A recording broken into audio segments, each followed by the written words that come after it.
সম্পর্ক ভালো রাখার জন্য দুতরফা অ্যাডজাস্টমেন্ট খুব ভালো থাকা দরকার। তো এখানে মাকে বলেছিলাম সকালে একটু মাথায় তেল লাগিয়ে দাও।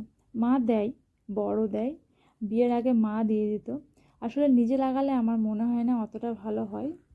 তো আমি মাকে বললাম একটু মাথায় তেল লাগিয়ে দাও, আর মা তেল লাগানোর পর যে মেসেজটা দিচ্ছিলো মনে হচ্ছিলো যেন ঘুমিয়ে পড়ি। আমি মাকে সেটাই বলছিলাম যে তুমি তেল লাগাচ্ছ আর আমার মনে হচ্ছে আমি ঘুমাবো।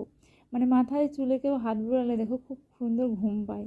তো আমি জিনিসটাকে শুধু ক্যামেরাবন্দি করেছি, তার কারণ আমি এটা ফেসবুকের টাইমলাইনে শেয়ার করে রাখবো। কারণ এই জিনিসগুলো শেয়ার করে রাখলে অনেক মানে ভালো লাগে, অন্য সময় হয়তো আমি দেখতে পাবো, কিন্তু গ্যালারিতে থাকলে হয়তো সব সময় থাকে না, স্টোরেজ ফুল হয়ে যায় বা কোনো সময় হয়তো ডিলিট হয়ে যায়। তাই ভাবলাম এটা শেয়ার করে রাখি।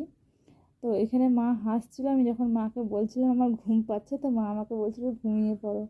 সত্যি এইভাবে মাথায় যদি কেউ হাত বুলিয়ে দেয় যে ঘুম পায়, খুব ভালো লাগে। তো তোমাদের কেমন লাগলো অবশ্যই কমেন্ট করে জানিও। তো দেখা হচ্ছে আবার নেক্সট ভিডিও।